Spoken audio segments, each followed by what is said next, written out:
तस्वीरों में दिख रहे ये बच्चे बेचारे वही अभागे हैं जो रामपुर में बादल फटने के बाद बाढ़ के पानी में बह गए और ऐसे बहे जैसे कोई कागज की कश्ती बहती हो। 35 घंटे बीत जाने के बाद भी उनका कुछ पता नहीं है।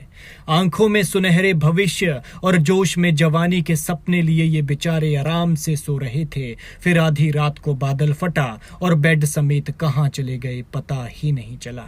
एक झटके में आफत आई और सब खत्म कर दिया। इस तस्वीर में जितनी बच्चियां हैं सब बह गई हैं। जो बच्चे फोटो में हैं उन सबको पानी अपने साथ बहा कर ले गया है। और ये 3 होनहार वॉलीबॉल की प्लेयर, इनको याद करते हुए तो टीचर्स भी रो रहे हैं कि वो जितनी पढ़ने में होशियार थी उतनी ही स्पोर्ट्स में।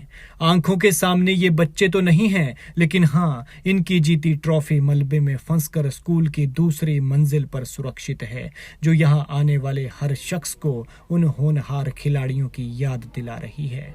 स्कूल का क्या हश्र हो गया है ये आप इस तस्वीर में देख सकते हैं। देखिए कैसे मोटी दीवार को इन पत्थरों ने फाड़ दिया है। छत के नीचे से पिलर गायब हैं और ये छत राम भरोसे खड़ी है। गुरुजी की गाड़ी का हाल देख लीजिए, पानी के बहाव के साथ बही और फिर पेड़ के साथ अटक गई। ये दुखद कहानी है रामपुर के समेज गांव की। पूरा का पूरा गांव बादल फटने के बाद आई तबाही से खत्म हो गया है। एक ही गांव के 9 छात्रों समेत 36 लोग लापता हो गए हैं और 35 घंटे बीत जाने के बाद भी उनका कुछ पता नहीं है, क्योंकि तबाही के ये जख्म 85 किलोमीटर तक फैले हैं और वो न जाने कहां होंगे। कुदरत के कहर ने पूरा का पूरा गांव खत्म कर दिया है। गांव में सिर्फ एक ही घर बचा है और जिसका वो घर है वो बेचारी दूसरों के लिए ये सोचकर रो रही है कि मैं कैसे रहूंगी, मेरे सारे अपने तो चले गए, मेरे सब अपनों के आशियाने तो बह गए, अब मैं किसके लिए जीऊंगी,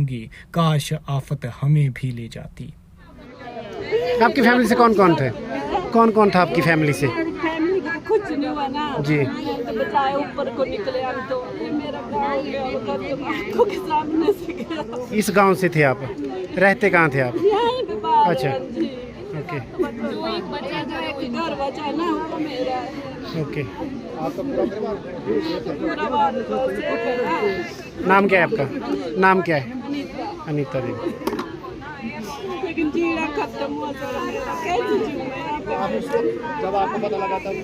मैं तो सोई थी ना, मेरा घर हिला ऐसा बेड में सीधे खड़ी उठ के मैंने देखा ये क्या हुआ। परिस्थिति की लाइट वाले आए और मैं बोलोगे राखी क्या हुआ, ये क्या हुआ, पता नहीं मम्मी क्या हुआ। बोला फिर मैं वहीं ऐसे रही, मैं वहीं नहीं फिर आए और मैं क्या हुआ तुम्हारे को क्यों है, तुम्हें वो आ रहे ऐसे ऐसे करके बोला खत्म किया। बोला पूरे फिर वो तुम पानी पहुंच गया। अपने जानते हैं कि उम्मीद तो कम है, लेकिन फिर भी उम्मीद पर दुनिया कायम है और अब वो किसी चमत्कार का इंतजार कर रहे हैं। हाल ऐसा है कि अपनों का रास्ता देखते देखते आंखें बेबस होकर पथरा गई हैं। 2 दिन से हलक में अन्न का दाना तक नहीं उतरा है। किसी ने पानी पिला दिया तो ठीक, उसी के सहारे सांसें चल रही हैं। दर्द क्या होता है ये रामपुर वालों से पूछो, जो सोए तो बिस्तर पर थे और बिस्तर समेत ही बह गए और अभी भी कहां है कुछ पता ही नहीं है। एक साथ 2 बेड लगे थे, एक बह गया और एक बच गया, लेकिन जो बहा उसका कुछ पता नहीं है।